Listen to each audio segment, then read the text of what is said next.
This is the Gutsy Health Podcast with Janique and Tristan Roney. Hey guys, welcome back to the Gutsy Health Podcast. Hi everybody. We have Ryan back on the podcast, you guys, because you guys have asked for him so much. Oh Specifically, we're talking about Ryan Blaser. Sorry. From Test My Home. From Test My Home. And he did the last EMF episode with us that was released, I think December 17th, wasn't it? Mm-hmm. Yes. So Ryan, welcome. Yes. Thanks for having me. Yes. Did you know you were so popular? No. Oh my gosh. I didn't know that many people were interested in EMF stuff. So many people are interested in EMF stuff, so much so that we have to have like a follow-up because people listen to the last episode and they're like, and now what? Like, what do I do? And yeah, it was kind of an eye-opener, yes. but it just really got them thinking about it. It didn't necessarily take them all the way to let's do something about this. And I think that's where a lot of the questions have come from. It's, well, now I know what's out there and what I could possibly be dealing with. Now what? Exactly. So if a lot of you haven't listened to that episode, don't worry. We're going to kind of do a quick recap here. So Ryan, tell us who you are, what you do, and then we'll go into what EMFs are. So I've been an electromagnetic engineer for over 20 years now. Currently a building biologist, and we do in-home assessments for water, mold, air, radon, chemicals, light, sound, vibration.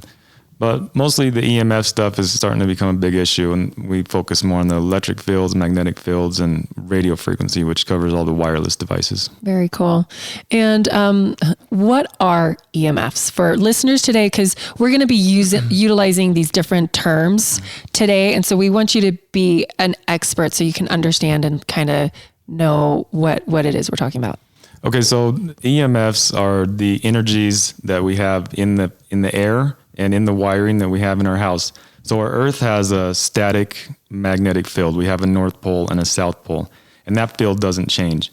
But we have power lines that run through the air and they run through our house, and those emit out a magnetic field and they emit out an electric field.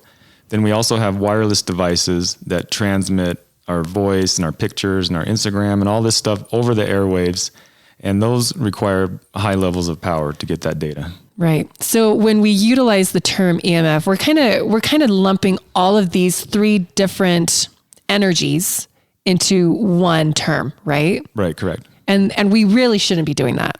So, right, because we need to get more specific about which type we're talking about. Right. You can talk about all of them together because they're all dangerous and it's all an important thing to talk about. But if you talk about them separately, there are different effects from each different category, and you also measure them differently, and they also have different sources. All right. So can you give us a little bit of a rundown about like which ones we should in general just watch out for? Like, because the first one was electric, right? That's the stuff we're going to get in our homes, in our wiring, that kind of stuff. Right. The electric field is kind of always there inside of a building. It's being emitted by wiring that has voltage on it. Right. So it's not like a frequency or anything like that. It is a frequency. It's resonating at 60 hertz, 60 times a second. It's going positive and negative. Okay. Is that dangerous? Because there's a lot of people that are like, what is a hertz, right? Well, if it's running through your body, I would imagine it's pretty dangerous. Right. It's called electrocution. Right, exactly true. Yeah, so electric fields can couple onto our body and actually create currents inside of our body, which can affect our heart, our nerves, our cells, our DNA at that lowest level. Okay. So electricity, electrical, what would you call it? Sorry, electrical. Yeah, electric fields. So fields. Anything that has electrical component to it that you plug into the wall. Okay. And then there's magnetic. And where are we going to find magnetic? So magnetic fields come anytime you have current that's flowing through a conductive material. But where you're going to see the high magnetic fields is your ceiling fans, your blenders, if you have any kind of wiring errors in your house, if you have stray current on your water line, then those types of situations will create a magnetic field. All right. And then that last one you said, stray current on your water line. Yeah. What is that? That's kind of what you guys had in your house that we found. We had current coming in the water line, and it was using the ground that was going back into your panel to get back to the power substation. And so that's problematic because like really that magnetic field should be grounded to like a copper wire in the ground outside your house, right? Right. It shouldn't go through your water pipe types because it's going to emit this this ginormous magnetic field throughout your house, correct? Correct. Because in traditional wiring, you have your hot and then you have your neutral, and those two lines will cancel out. But when you just have one line that's going, if you have current just on the water line, it doesn't have a return path that's canceling that out. Okay. That's getting kind of technical. I'm even getting lost, and I feel like I understand EMFs pretty well, but I'm like, okay, well, maybe we can circle back to that and really go into the nitty gritty. Well, and also it may be, even if you did understand it, it's not something that's necessarily easy to look for, right? You would have to do some testing and probably work with someone who understands this stuff pretty well to figure out if you have that and how to fix it anyway. Right. So hiring someone like Ryan would be really important to figure out if that is happening in your house. Did they do that more with older homes, or are they doing that with like newer homes? So newer homes, that particular problem's not as big of a concern because you use PEX, which is a plastic that doesn't conduct electricity for your water line. Older homes, they ground to the water line, and that's when you get more of that situation. Because those water lines were made from copper. Correct. And so they just use the water lines made from copper to ground the magnetic fields, and now it's just going all throughout the house. Correct. Gotcha. Okay. And then radio frequencies, that's our cell phones, our wireless, our everything that is convenient and wonderful and that we're addicted to and we don't want to let go, right? Correct. But also some things that you may not expect to be on that particular list, like I don't know, our baby monitors, your vehicles, in the newer cars. Oh my gosh, right. Microwaves? Microwaves when you're using them. Yeah, when they're on. Yes, right? When they're correct. on. That's a bad one. Okay. So hopefully you guys got a little bit of a rundown about what these different types of EMFs are, where you see them, where they're problematic. Now, we had a bunch of you guys ask questions. And by the way, sorry, if you feel like we went through this too quickly and you want a little bit more depth on that, go back to our last episode, December 17th on EMFs. And that was in 2019. That was last year. And you can get a lot more detail on that. Yes. But because we've already had that episode, we wanted to go into some of the questions that episode brought up for people. Totally. So that's kind of what we're going to kind of focus on today, right? Exactly. Okay. Exactly. So this is kind of like a nice little bonus episode for you guys. All right. So I've had a lot of people, 5G is a hot topic and nobody knows anything about it. And yet we're all terrified and we're seeing 5G on our cell phones. Ryan, what do we need to know about 5G? Yeah, so 5G is the next generation of cellular technology. We had 1G, which was just your basic cell phone. Then you had 2G, which put text messaging in there. And then you had 3G, which started to add some data.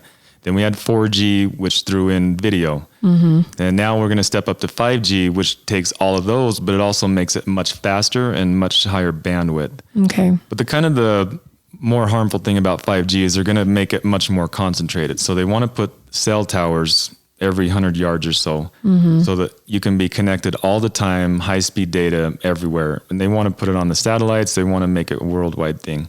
And so the thing that's kind of scary about that is if you want to get away from it, if you want to tune out, if you want to turn your cell phone off, be disconnected, it's going to be really hard to do that because you're going to be immersed with this 5G EMF technology. So how is that different from like 4G? Because if we want to disconnect from 4G, we just put our phones on airplane mode, right? Right. So how is that different from 5G blasting us and we put our airplane mode, like our phones on airplane mode? We're still getting blasted. Correct. Okay. Yeah. So what do we do about that? What are our rights? Like moms want to know, like, what is the best thing, the healthiest thing that they can do for themselves, for their children, for their environment, their schools, because it sounds like we have no rights around this. So can you go into that a little bit more? One thing that you can do right now that a lot of communities are doing around the United States is getting involved with the local group and talking to your city council. And there's a lot of local groups that you can find on Facebook. And you go to the city council and you tell them, look, we don't want this technology. We at least want it limited. Don't put it by our schools. Don't put it by our nurseries. Don't put it by our hospitals. Right. Don't put it in my front yard. Speak up about it. Because right now the FCC and these companies are coming in and they're just installing this stuff wherever they want. Wherever they want. And so you might have one pop up in your front yard, on the telephone pole and the light pole. And there's not much you can do about that. So right now, before this stuff gets fully implemented, go up and say something to your city council, talk about it, say, we don't want this. Like we really have no say in where it goes. It could go up in our backyard, like right outside our backyard. Right. Absolutely. That is unbelievable. Okay. So do you know of any Facebook groups, like large organizations that people can start like Googling and researching, or you just go on Facebook and type in what? Just go on Facebook and type 5G or no 5G or anti-5G and just do a little search and you'll find something. Alrighty. Yeah, every community has their own little group. All right. But for now, if we have 4G, like we can put our phones on airplane mode, right? That's correct. Okay. Now, I also found, I was looking into this, in the iPhones at least, if you go into the settings, you have the option to turn off LTE. And LTE, if I remember right, it's like the 4G thing. And so I kind of wonder if turning off the LTE will also turn off the 5G for people. So we actually kind of tested that when when Ryan and I were upstairs testing cell phone, like how it was emitting. When I turned that LTE back on, his gauge went through the roof. Isn't that correct? Yeah. So you can turn off right now your LTE. Wouldn't you say that would be a good option for people? Yep. There's different levels on your phone that we can, and we played with that a little bit. We turned just the Bluetooth on and we saw the levels, and the Wi-Fi, which is a little higher, and then the cellular data, and then the LTE, the highest. So so obviously the less you have on, the less your phone is emitting, right? Yep. Yes. Yep. And so you just have to figure out what's going to work for you. Right. Okay. So for someone listening here, like they're looking at their cell phone and they're saying, what should I do, Ryan, with my cell phone right now? So you can try and put it on airplane mode whenever you're not using it, right? That's probably the biggest thing you can do is put it on airplane mode when you're not using it. Okay. Is using your Wi-Fi on at the same time as like cellular network? We should just do either or, right? Yeah. So some people, you can use cellular calls over your Wi-Fi, and that's going to be less dangerous. But ultimately, putting it on airplane mode and then using landline if you can. I know that sounds old school. Right. Super old school. Most people are like, what is a landline? You can get them pretty cheap these days. We have UMA at our house. It's $6.99 a month. And it's a landline that plugs into your router and no EMFs. Nice. So then we could ignore a landline instead of our cell phones. Right. Exactly. But okay, so they're looking at their cell phone. You pull that, like if you have an iPhone, for instance, you pull down that screen that shows you your Bluetooth, your Wi-Fi, your cell phone signal. You want to just have one of those on versus the three. If you can, yeah. Okay, because having all three of those on, your Bluetooth, your Wi-Fi, and your cell phone signal, it's pulling multiple all at the same time. Yes. Versus one thing at a time. So it's compounding. It's like 10 plus 10 plus 10 equals 30. Right. It's not like 10 is covering all three bases. That's correct. It's additive. All these signals added together are additive exposures. Okay, so I want to talk about this for a second because there was this article that came out a couple weeks ago in KSL where there's this company in Salt Lake claiming that the Wi-Fi emissions of the cell phone or the frequency emissions of the cell phone is double that of the legal limit. And Apple responded and said, no, when we tested it, it was within the legal limit. Is this what they're talking about? Apple measuring it on one signal versus all of us having three things emitting at the same time. And it's that accumulative response that we are measuring. Is that what they're talking about, do you think? Right. So when they set the guidelines for the cell phones or any wireless device, they're testing it singularly. They take it into a room that's shielded and they test these devices one at a time. Hold on. I want to stop you there. A room that is shielded. Right. So you're not getting any outside interference from any other frequency devices. Right. So let's take this to something that's real. You're going into a restaurant and everyone has their cell phones on. That's all accumulative, right? Right. It's all additive. Not a shielded room. It's not a shielded room, and you're being blasted by your phone and the person next to you and the person standing behind you and the person probably working in the restaurant serving your food, right? Right. And the Wi-Fi and the Bluetooth and the EarPods and then all the FM radio stations, the AM radio stations, the television stations, the police scanner, their radios, the airplanes, the satellites, all that stuff is additive. You add all that stuff together. Add it all together. Yes. So now Apple is taking their cell phones in a shielded room where all of that is not added. And then they're measuring the phone. One aspect of the phone at a time. At a time. And that's with no apps on in the background, because you were saying the more apps you have in the background, that because they're all collecting data all the time, then they're pulling more data. So your signal is stronger, correct? Correct. Can you tell us a little bit more about that? Well, before I answer that, I just want, because there might be people out there saying, oh, this is BS, this isn't true. Where's the basis for this? I'm getting this information right now directly off the International Commission for Non-Ionizing Radiation Protection. That is the worldwide commission that the FCC, the World Health Organization, NIOSH, and OSHA all pulled their limits from. There was a study that was done in 1998. It's the Guidelines from Health and Physics. It's number 74494. All this information is coming off directly from their website. How can people find that website? What's the... So they can... That was a mouthful in their name there. Yeah, they can Google ICNIRP, which stands for International Commission for Non-Ionizing Radiation. ICNIRP. And then use Google EMF exposure limits. Okay. There you go. And it will, all this information and all the studies are in there. Cool. Okay. And this is a government set website. So they have set limits. Absolutely. Right. So there are limits, and Apple is abiding by those limits by measuring these cell phones in a shielded room and measuring one aspect at a time. One at a time. Okay. Yes. And it's just, and you, as you were saying earlier to us, it's just pushing it's barely within the legal limit. Yes. Okay. But then we take ourselves now to reality, to every day where we're in an office building and everyone has their cell phones on them, and it is pulling Wi-Fi and it's pulling Bluetooth and it's pulling cell phone signals.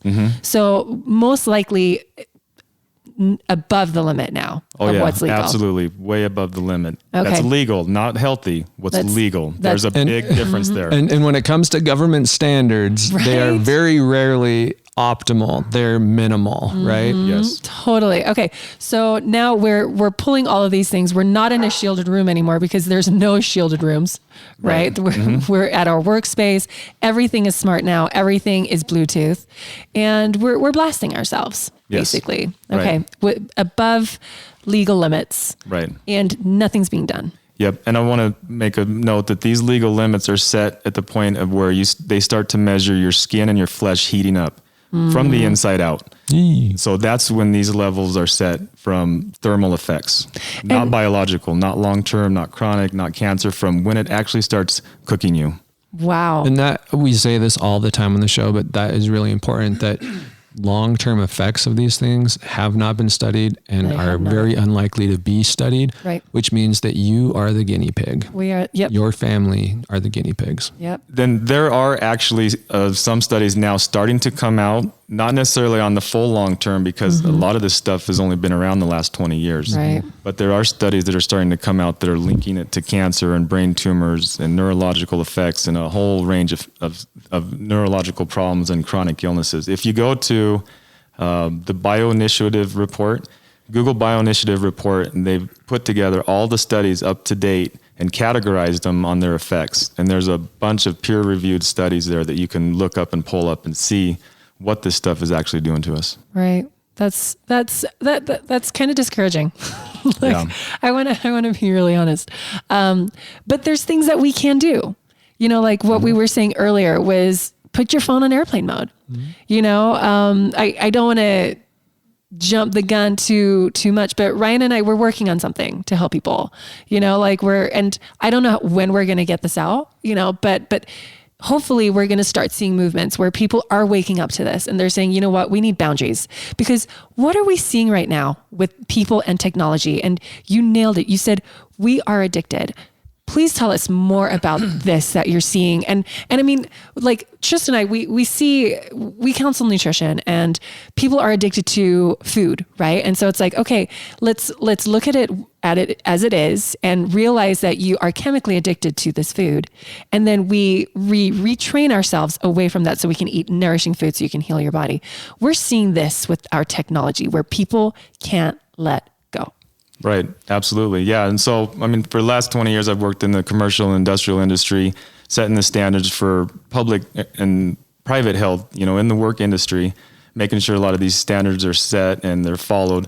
But I saw that so much affecting people's health. And so, to me, I wondered what's going on in the home, because there's really nobody out there setting standards in the home and making sure that these levels aren't being overrun inside the home. And so when I started doing this and getting into the homes and seeing people that are truly sick from this stuff, it was amazing. It blew me away. How many people call me up on a daily basis and say, I am sick from this stuff. Like, I can't sleep. I have headaches, a whole range of problems. And we go into their home and we find that their exposure limits are through the roof, really high.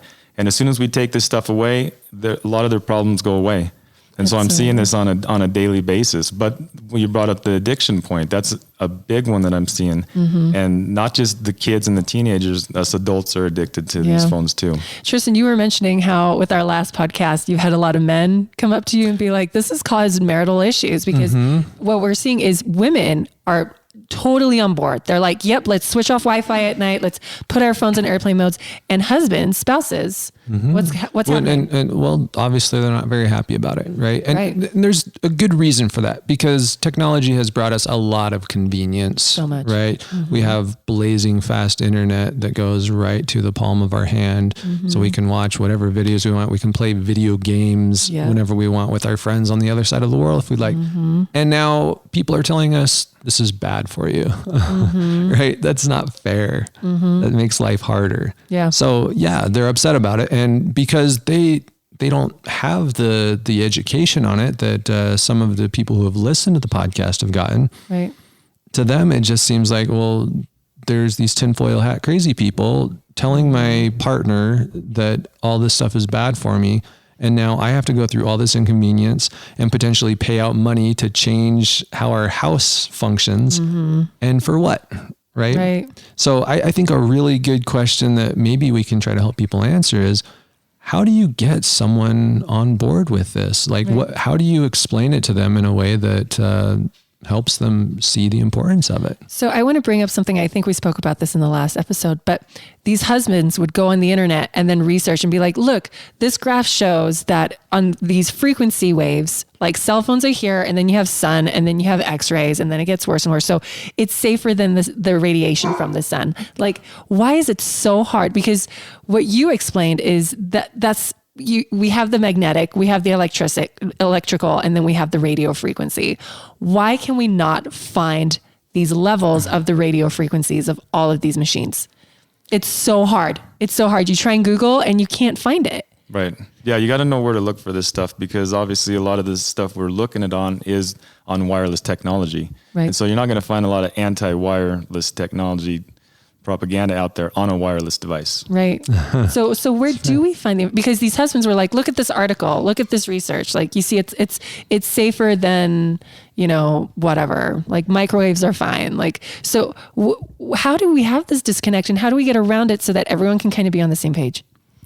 The best thing is to really do some research into you can look in the World Health Organization. You can even go to the FCC website. You can go to, OSHA, NIOSH. There's a couple other websites. Type in federal EMF exposure limits. Do the research yourself and see what these levels are. But if you want to put a little common sense to it, our bodies, our humans as a society has, over the past million or however many long years we've been on this earth, have evolved in a static electric field and a static magnetic field with a north and a south pole. Just in the last 100 years, we introduced non-native EMFs. That's alternating current, alternating frequencies that affects our bodies. So our bodies run on electrical and biological and chemical. So our hearts, our brain cells, our nerves, all this stuff runs on electrical impulses. So our bodies have been developed in the static field, and now we're introducing this non-native EMFs, these alternating fields, these way higher than frequency than normal, than what we're used to. And now we put on top of that wireless technology that's really high frequency, really high power, and it's affecting our bodies. Yep. Well, it's that conversation of, in hindsight, how did people in the 20s and 30s not know that smoking was terrible and cancerous for them? Now it's so obvious. Is Wi-Fi going to be what smoking was 50, 60 years ago? And I think yes, like in 50, on that note, years. You can go back to like the 70s or 60s and there are some today very prominent politicians who back then are on record defending smoking and saying, it's hogwash. It's not bad for you. Right. It's not bad for you. Right? Like, I think in 50 years time, like our grandchildren are going to be like, what were you guys thinking? Maybe like, hopefully. I don't know. I mean, or maybe it'll just get worse and worse and worse. Maybe it will. Maybe the information will be controlled well enough that it never really becomes a mainstream. I think we're better than that. I think people, when we band together, like we can push for change. Like, but we all have to be educated and united on this, right? And so far, what we're seeing is husbands and wives can't be united on this. Yeah, I see that a lot. Unfortunately, unfortunately, EMFs right now is very polarizing. It's so polarizing. Well, and we talked about the addictive nature of the internet, right? Mm-hmm. And I think that there's a parallel here that we're addicted to this stuff. So we're literally working against our own kind of cravings, right, in order to become educated on it. Totally. So it's hard for the average person to want to care. Right. Like, why should I get educated on something that's just going to make me anxious and inconvenience my life? True. I'd rather stay ignorant and I'll probably be fine. Mm-hmm. Right. And you'll probably never be able to tie whatever issues you develop back to this sort of stuff. Mm-hmm. So you can live your life in sick bliss. Yeah. There's really many layers to this onion, and it really goes much deeper than, is this healthy or not, or does EMFs affect us or not? Because you have the addiction factor with wireless devices. You have the content that's available to young children. You have the security, how easy it is to hack into these wireless devices. Then you have the whole data collection aspect. You know, the government and all these companies are collecting all this data on us and selling it. And so you have all these things that you put in together, and then you have the psychological effect from the addiction and the disagreements in the families. It's a really deep topic that we're talking about. It is. This is like a vaccine conversation. Like, people are so polarized with vaccines, and I feel like EMFs is kind of in that realm of polarization, where there's so many unknowns, but what we do know is that we don't know enough, and yet we're blasting forward into this. Well, and Ryan, you're looking at me and you're like, oh, I know. Like, Ryan knows, like, he's the expert. But what I'm saying is, like, we don't know enough as far as like the accumulative effects and stuff. And like, we need more research, like like the research is there, but people want like hundreds of thousands of research to back this up versus like 10 or 100. Like, what would you say the world of research with EMFs, is there a lot of funding going into this? Not as much as there should be. And the problem is that we're not seeing the long-term effects yet, because we're not in the long-term stage yet. We're experimenting on ourselves. 20 years ago, if you think back, was when first cell phones were just coming out. True. And so in the last 20 years, we took a bunch of baby steps to get to where we are now. But if you look back to where we were then, it was a different world. Right. It was a different place. Right. Right. So yeah, we're like Tristan said, we're the guinea pigs. Mm-hmm.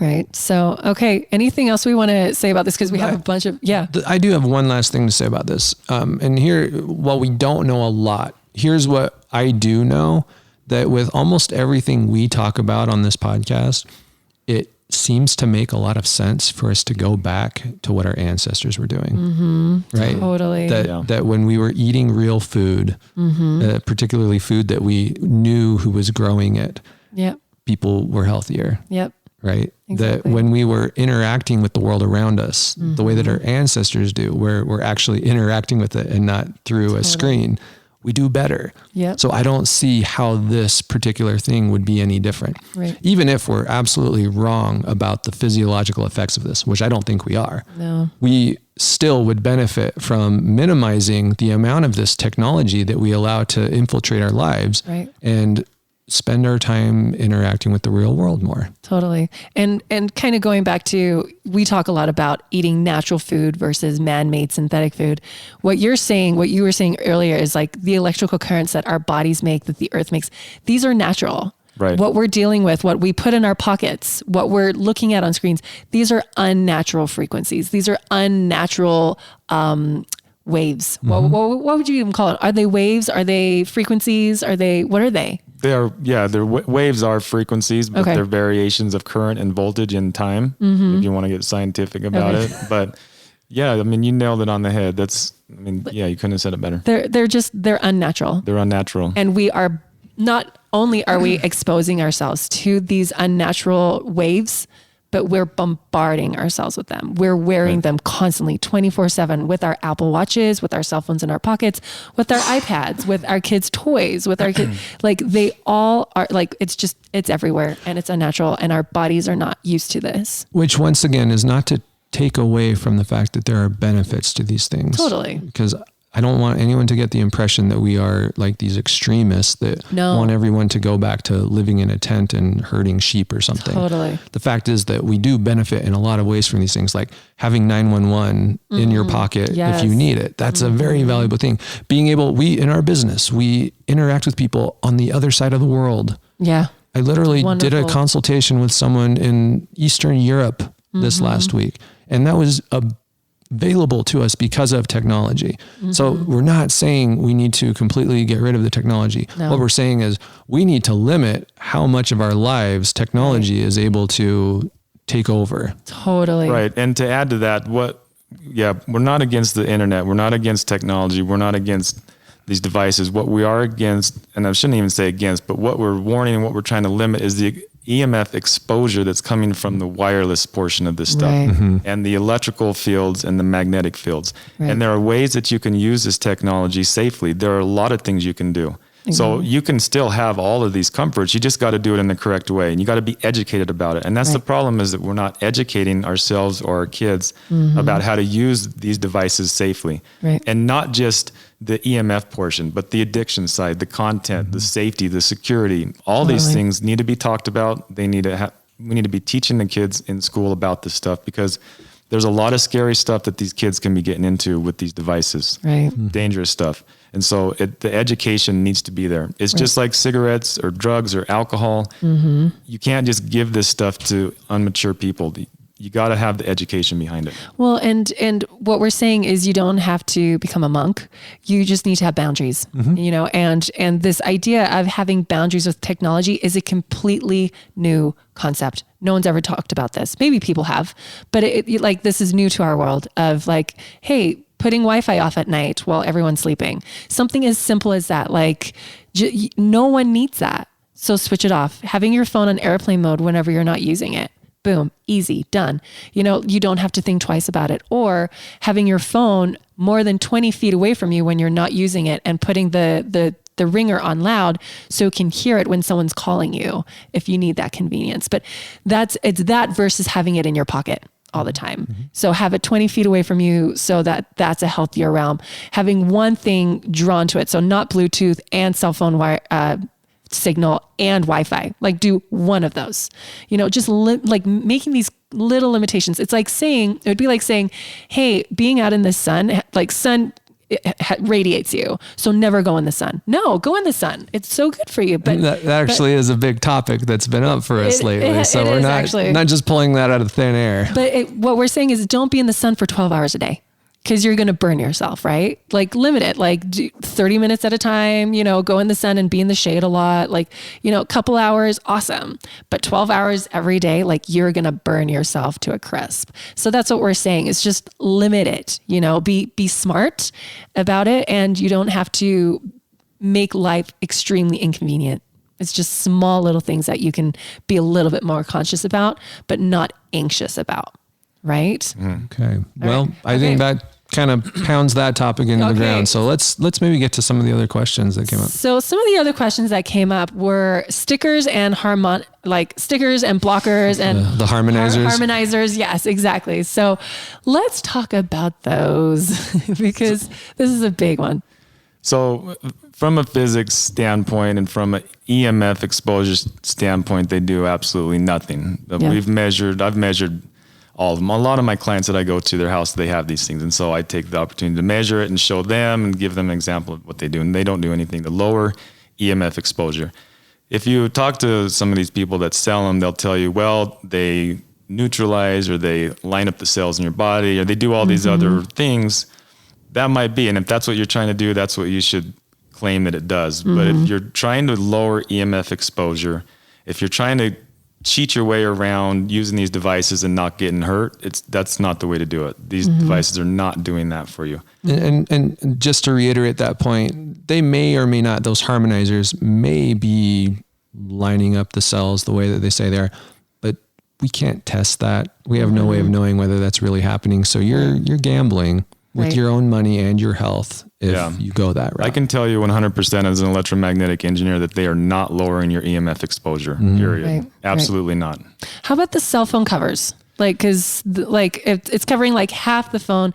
Now there's some people that say, well, then it makes the exposure on your face more intense because it's blasting you from one side versus it being exposing like on the back and the front. So what do you have to say about that? So it depends on how you use the device. So these cases, the front that covers the front is usually shielded. And so when you close, you dial, you get the phone call going, and then you close the case and you put that up to your head. What it's supposed to do in theory is bounce off of that cover, the signal, and bounce it back away. There's a couple problems that can happen with that. If the cover is in between the cell tower and the phone, then the phone is going to have to work that much harder to get its signal back to the tower, because the phone will regulate its power based on how far away it is from the cell phone tower.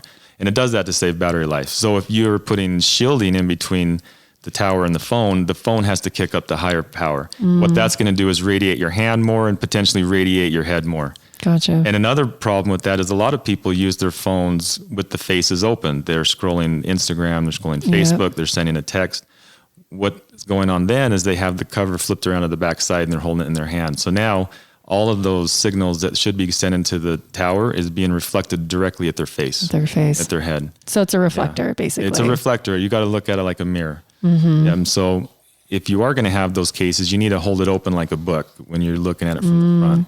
Gotcha. So it's a really iffy thing. I'd recommend some different strategies versus relying on that. Like what strategies? Like talking on a speakerphone or getting devices that you can plug into the phone, and it has a handset that you can put up to your head, and then you can set the phone up on your desk up to 3 feet away. Okay. So you would say 3 feet is a safer like exposure. Much better than up against your head. I mean, every inch is going to matter, right? Yep. And I think it's worth noting too that some of the testing that they do with that exposure, they're assuming a certain amount of distance between your head and the phone. And a lot of people aren't doing that. They're literally touching their head with the phone. So, and at that close, it amplifies dramatically. Even that much more. Yeah. If you read a lot of the instruction manuals for these phones, they'll say you actually have to hold it, 5/8 to an inch away from your head. And who does that really? And that's to be at the maximum exposure limit. Wow. So keep it away from your face, put it on speaker. Don't use earpods, right? The AirPods, is that what they're called? Yeah, the AirPods are pretty, earbuds. those are very, very strong EMF. They very are? strong, yeah. We don't have those. I wish we did so we can measure them. But so those are, so just use wires, guys. Yep, get wires. some really pretty earplug wires. Some people take it even further. They say that because the earplugs themselves are electrified, that you need to use a non-electric headset, if that makes sense. So it's literally just a tube, and it transmits acoustically to your ears. Oh, I see what you're saying. Interesting. Yeah. What do you say about that? Yeah, so you can go, that's at the last 10% that we're working with here. So the antenna is in the phone. So the key is to get that antenna as far away from you physically as possible. Okay. But yeah, those devices that you're talking about will decouple the electric field that's coming from the phone from your head. Gotcha. Through the plastic tube. So it does make a big difference, but the exposure level coming off the antenna from the phone is much higher than the electric field. Than the electric field. Right. That totally makes sense. Yep. Okay. So what about solar panels? So solar panels from a health standpoint will create dirty electricity, and dirty electricity we didn't talk about a little bit, and that's basically just interference on the electrical line. It'll have spikes, and if you look at it on a graph, instead of having a smooth sine wave looking signal, you have spikes and peaks in there, and that can be harmful for you. So that's all solar panels on people's homes. Right. And it's not necessarily the solar panel, it's the inverter that converts the 12 volt to the 120 volt AC. Could you get a converter that that doesn't produce dirty electricity? I get that question a lot. And I think there is some companies that make those. They're a lot more expensive. They use a lot cleaner circuitry. So if someone is wanting to install like solar panels on their home right now, what questions should they ask? I want a converter that doesn't convert dirty electricity. Right. One that doesn't produce electromagnetic interference on the line. And it's funny, we're talking about, I had a client not too long ago that had some, and I was asking about, is this worth it? Are you glad you did it? And he said, more or less, you're paying for the power in advance with solar panels. Oh, yeah. Totally. Yeah. Our old house had a solar panel thing on it, and it was expensive. And then we just sold the house anyways. They said it would raise our home value, and it didn't, but that's okay. That's a different story for another time. So what about people that are buying, okay, hold on. Going back to the solar panels, would you recommend people just do geothermal? Geothermal is good if you have that type of ground heat available. Okay. It's not available everywhere. So that's true. But it's probably worth doing your research, right? If you're interested in getting solar panels, if you already have solar panels, do your research. There may very well be a good solution out there. And if you can find that, it's probably worth paying whatever it costs in order to have that availability. Okay. Because there are a lot of great environmental benefits to going solar. So we don't want to discourage people from doing that. Right. That's a good point. Yes. But protect yourself. Yes. Right? That's a great point, babe. Okay. So let's talk about like buying homes, buying old homes, building new homes, and neighborhoods. So let's start with, when you are buying an older home, what do you want to look for? So maybe to back up just a little bit on that, looking for a home in general, I think that it's becoming more and more common knowledge that these EMFs are becoming damaging to our health. So if you're looking at a home and it's right next to a cell tower, or it has high tension power lines running through the backyard, that's probably not a good investment, because it might not be mainstream now, but in 20 years from now, you might have a really hard time selling that home because people are going to be on board with this stuff and saying, hey, that has a really high magnetic field coming through it because of these power lines, or I'm right next to this cell tower. Now we know that causes cancer. That's a really good point. In 20 years' time, your home value might drop significantly. Because people are catching on like wildfire. Yes. I think. And if you happen to live in a home right now that has those high tension power lines, and the high tension power lines, I mean those big power lines that transmit the big power, not just your little ones running through the alley. If you have those within 200 yards of your house or a quarter mile, it's probably a good idea to sell that home now before a lot of people get on board with how damaging that stuff is. Sell while the market's hot. Right. Because who knows when this is going to catch on, right? Yeah. So the power lines that run through neighborhoods, is it like, that's fine, right? I'm talking, so the little ones that your house hooks to directly through that little gray box, bucket looking thing, those little small ones, they're not as bad. And when we measure those, the influence of those is really small. I'm talking about the main ones that feed the neighborhood or feed the whole town. So, and they're, unfortunately, that's pretty common to have those. They run those right through neighborhoods. Okay. All right. And so to answer your question about what do you look for in an older home, homes that are pre-40s or 50s that have the old knob and tube wiring, those are really high for magnetic fields. They're also, I'm starting to hear that they're getting hard to insure. So if you have that type of wiring in your home, it's a fire hazard, a shock hazard, high magnetic fields, then you might have trouble insuring those homes. You said knob and what wiring? So they call it knob and tube. And what it is it's the two separate lines, the hot and the neutral are separated, and they're hooked on little knobs and just pounded on the wall, inside the wall. Okay. But that's in the 40s and earlier. So basically, if your home was built before 1950, you probably want to ask about that. And if it is that knob and tube, you're either looking at rewiring the whole house, or it's not a good idea. Right. Absolutely. Okay. All right. Yep. And what about like new homes? Like, what are all new homes really clean? Do they have, like, what should we know about that? So, and that might be another topic, because we inspect for air quality and radon mold and everything. And so there's a lot of air quality issues that we talk about with newer homes because they're so airtight. But as far as EMFs, one thing in the new homes that they're not doing is they're not putting the wiring in the walls that's required for an in-home network. If you want to hardwire your home and get completely away from wireless, which is what I recommend and what we do at our house, a lot of these newer homes, they're just relying completely on wireless technology. So they're not putting all the speaker wires and your network wires and your telephone wires in the walls like they used to. Right. In 2005 and to 1980, most of those homes have a lot of the wiring pre-wired into the home, which makes it really easy to hardwire your house and get rid of the wireless completely. So if you're building a home, you want to do wiring. Absolutely.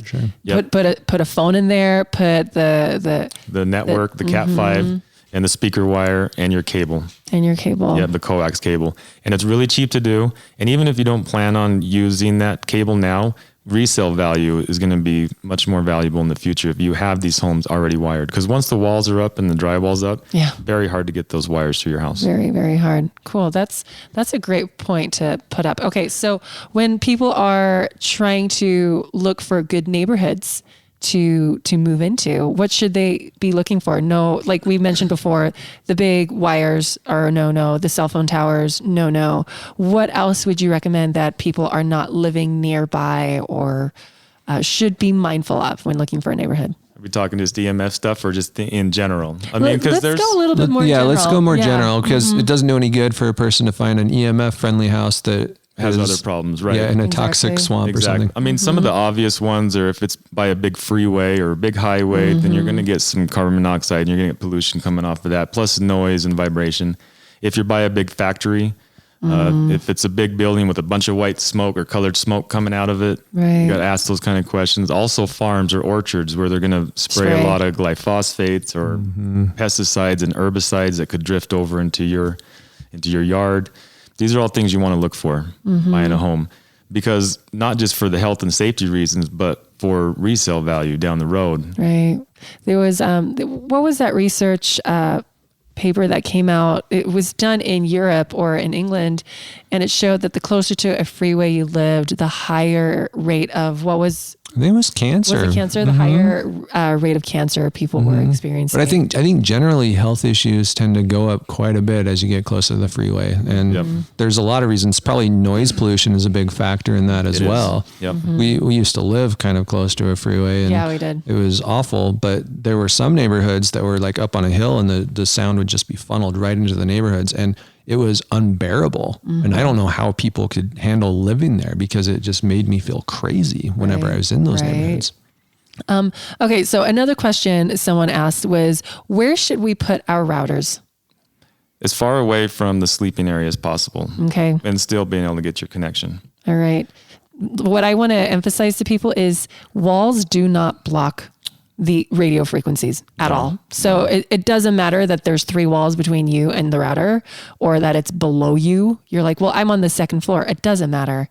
Like it's still going to hit you. So you want it as far away as possible. How many feet would you say is a safe distance, or is that going to depend on the router and how much it's pulling? It depends on the router. There's these super turbo routers out there that can blast up to a quarter mile. Sometimes we can pick up the neighbor's router pretty easy. How are those legal? Like, how do they measure the legal limits for those? Do you know? So the FCC sets the legal limit at 9 watts per meter squared. Okay. And so as long as it's within that range, it's legal. So can you dumb down for me, because 9 watts per meter, that means nothing to me, like nothing. So how can I understand this? Like, explain it to me like I'm 5.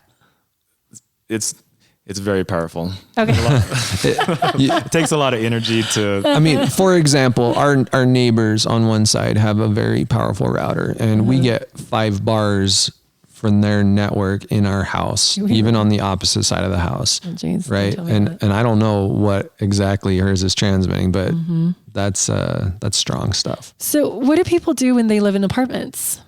That's a tough one. Someone that's sensitive, that's in an apartment or a townhome, and they come to me and they are truly sick, and the EMF exposure limits are really high.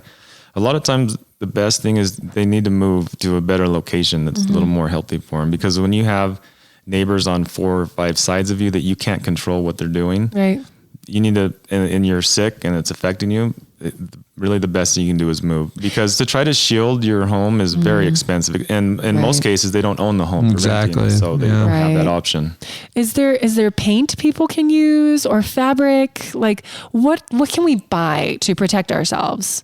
So there is paint and there is fabric. We were playing around with the fabric today, and we found out how many layers do you actually need to bring the level down to where the cell phone doesn't even work. So many. It was like 8 layers or something. Yeah, and that was some of the best fabric you can get with the silver lining in it, silver threads. They make canopies out of that same material, but it doesn't lower the exposure all the way. It helps a little bit. Right. It dims it down. And they're also expensive too. There's also tinfoil. There's tinfoil. You could line your entire apartment with tinfoil.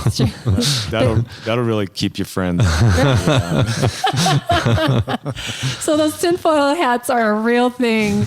They really do protect. We were actually experimenting wrapping a cell phone in tinfoil earlier today. It takes 2 layers. 2 layers will do it. Yep. 2 layers of tinfoil. You wrap your cell phone in and it protects you from harmful EMFs. So, yeah. No. On that note though, this concept of moving because of EMFs, there's a lot of people like, oh my goodness, that's so crazy. But if you lived in an apartment where the water was toxic sludge, you wouldn't think twice before getting out of there. Right. And if you are sensitive to these things, then your health is absolutely worth it. Well, think of it like this, like people that move into an apartment with mold, like it's illegal, like the land, like the owner has to do something about an apartment with mold. I think we're going to, in like 20 to 50 years time, we're going to realize, oh my gosh, like this high EMF, like it's almost the equivalent of, it can be the equivalent of mold. You're so optimistic. People. You are so optimistic. I don't think that'll happen. I should stop talking. I should stop talking. I think it'll be earlier than that. I think within 10 to 20 years, it's going to be treated exactly like cigarettes. Yeah, absolutely. It should. Again, people are listening to this and they're probably having heart attacks. You guys, I'm so sorry. Maybe we should take like a commercial break or something. Play some like happy like elevator music.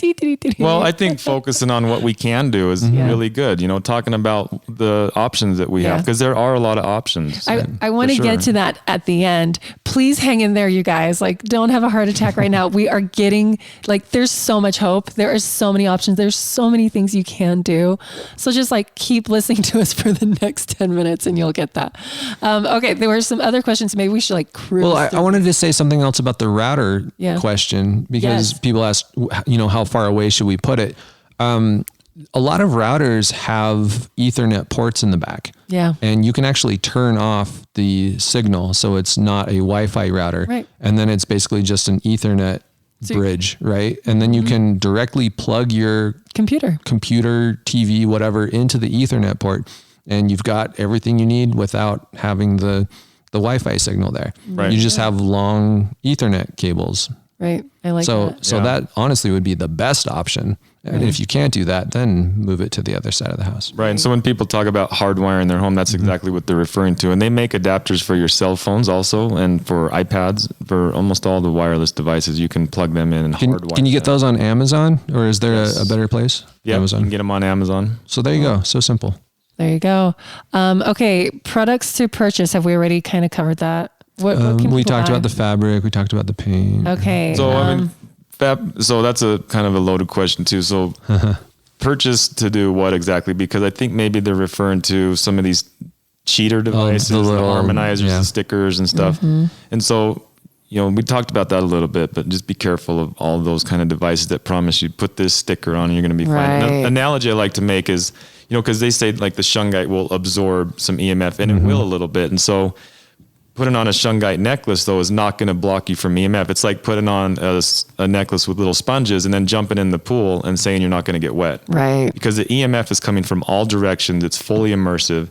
And so unless you're wearing a complete shungite suit, there's no way that you're going to keep it off of you. And so in spite of what some of the marketing says, the shungite is probably not creating a field around your body. No, there's no shungite aura that you can rest in and be safe.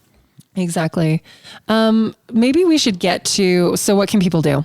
Like, because there's a lot of questions that, should we cover alternatives to security systems? Because everyone now has these Wi-Fi security systems. Basically get a security system that was like in the 90s, right? Yeah, like we used to do it, have it wired. And a lot of these companies that are around today were around back then, and they know how to do that. Okay, so wire your security systems. All right. So what do people do? Like, hold on. One more question. How far should you sleep from your phone? Like, what can we do about that?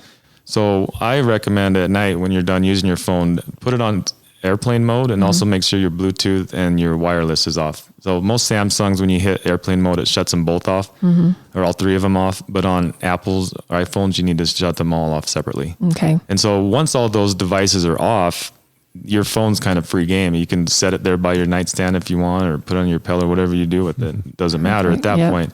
Me personally, I charge it in the other room because we turn off the circuits in our bedroom. In your bedroom. So I just plug it in the kitchen downstairs and let it charge, and then in the morning come down and get it. Cool. But yeah, so if it's on, you want to have that as far away from you as possible when you're sleeping, at least 20 feet, at least. You're still over the exposure limits for what these should be in a sleeping area when it's that far away. Okay. So that's action plan 1. Put everything on airplane mode. Action plan 2, shut down everything at night. Like switch the Wi-Fi's off, unplug them. Smart TVs, you guys, we spoke about this in our last episode, but with your smart TV off, it's still on and it's still emitting a radio frequency. Unplug that at the wall or at some kind of outlet. Make sure there's no electricity going to it, turning it on. So there's a little bit more of a convenient way that you can do this that we've been practicing lately is putting these devices on timers. So that way you don't have to worry about it. So you say, okay, we go to bed with no technology past 10 and we're up in the morning at 7, going at 8. So from 10 at night to 7 in the morning, this stuff is off. Yeah. We have a timer. It's on the wall. You don't have to think about it. You can put your router, you can put your smart TVs, all these devices that are plugged in, your Xbox, the stuff you use, have that stuff on timers. Or you can think about the other way around is, from 3 to 5 or from 7 to 9, this is our internet or our technology time. And this is when these devices are on. And you can have them set on a timer. So it's automatic, so you don't have to think about it. The rest of the time, these devices are off. They're not radiating you. Right. And also you don't have the temptations to jump on and start scrolling, and using this technology. Totally. And I like that when the technology is on between we'll say 5 and 7 and everyone can get on technology and then it goes off, heaven forbid you hang out with each other, right? Right, exactly. Yeah. Because when you're on technology, you're isolated in your own room away from family. And then when the technology goes off, everyone kind of comes together and they're like, well, what do we do? Let's play a board game. Let's do puzzles. Let's read together or, let's actually hang out and spend time. I know when my cell phone is on airplane mode, because I put it on airplane mode a lot and people get really upset. It's so freeing for me. It's I'm not getting messages pinging at me. I'm not having my to-do list constantly blinking at me. That releases stress and cortisol in my life. Every time my phone flashes at me, it was so funny. I was at an appointment, here's one of my beauty secrets. My lashes are fake, you guys. I know. Everyone is super shocked when I mention that on Instagram, but they're not real. And I was laying down on a table and the lady doing my lashes, she's like, your phone is blowing up. And as she said that, I could feel the cortisol rushing through my body because I'm like, oh no, I have so many things I need to do, And so we don't realize that these little pings, these little messages, they're creating a they're microdosing us with stress, so just switch them off and you're completely liberated and free. And you'll realize oh my gosh, this is a very freeing experience. So just having these little boundaries, right, would just be so helpful. What else can people do? Well, and to add to that a little bit, I hear a lot of times, well, I can't turn my phone on airplane mode. I'm on call, or I have kids that are out, or I'm expecting a phone call, or, what if something happens with a friend? So all these different things, that's totally understandable. What you can do is get a house phone. And Uma, we talked about it earlier, Uma, $6.99, super cheap. Just get a house phone. And that way, when you walk in the door, and if you even want to go one step further, you can forward your cell phone to the house phone. Oh, it takes literally 10 seconds. Yeah. That's star 67, the number, boom, it goes right to your house phone. There you go. I like that so much. What else should people do? People that have baby monitors, white noise machines, what can they do? What should we do around babies? Babies are certainly an area that we want to be really cautious with EMFs because their cells are dividing really fast. They're growing really fast. They need all the help they can get. And so baby monitors, I test those a lot and they're actually really, really high. So, just think about what did we do 20 years ago, 30 years ago, 40 years ago. Everybody survived just fine without a lot of this wireless stuff. Really, a lot of it comes down to a little bit of a lifestyle change of what can we do instead? These are convenient, yes, but they're causing more of a health issue. Yeah. Especially bring up baby monitor. That's something that, I'm real passionate about. I'm trying to make sure that, we do healthy home assessments for just nurseries and for new mothers to make sure that the room is super clean, organic, healthy air, no VOCs, but EMFs is a big one. Don't have that baby monitor there. And if you have to, have it across the room. Put it as far across the room as you can. Okay. Awesome. Seriously, someone needs to create a line where baby blankets are like wrapped in tinfoil or something, protecting babies. I'm not even kidding. Like maybe this is like part of our next business. Yeah. We'll create another product line like that. Okay. I think that covers a lot. Is there anything you want to close us out with, Ryan? Things that people should know, things that people should do. What's your parting words of wisdom? I get a lot of different feedback from people, all the way from, I can't live without my wireless, or this isn't healthy, or it is. And then what it comes down to is you have your own choice of how you want to expose yourself and your family. Mm-hmm. It's your choice with what devices you want to put into your life. And these guidelines that are set all across the board. We have guidelines from the building biology that are set just for health reasons. We have guidelines set from the FCC that are set really high so that we can get a lot of technology out there. You can choose. It's your choice what guidelines you want to follow. Yeah. And when it comes down to it, it's your own health. I like that. Thank you so much. Anything you want to say, Trez? No, I think that was good. I think we covered a lot of food for thought. And again, you guys, there's so much that can be done. I mean, it just takes like those minor inconveniences of turning things on airplane mode every now and then. Especially with kids, make sure you are pre-downloading movies, videos, games that don't require to be, once it's downloaded to the device, then put it on airplane mode and let them play with that. Just these little things that take a little bit more forethought. Mm-hmm. And then a little bit goes a long way. Again, it's the inconvenience is so minor and it just becomes your new normal. But I think what we should end on is like stress can sometimes be more harmful. Yeah. That is a good one. So let's really be mindful of your stress, you guys. Like stress can make or break you. So everything you can do is going to make it better. Mm-hmm. And before you knew about this, you were doing probably the worst possible thing. So if all you can do is improve 10%, that's awesome. Mm-hmm. That's 10% better than it was. Right. And that's going to make a difference for you. So rest easy in that knowledge. Don't stress about the rest that you couldn't take care of. Exactly. And you guys, you spend a third of your life in your bed. So if there's one thing you're going to change, it's switching off everything while you're sleeping, because one, no one's using it. And two, that's a lot of time. That's a lot of time you're accruing together to minimize your exposure. So create a healthy sleep sanctuary and just switch everything off.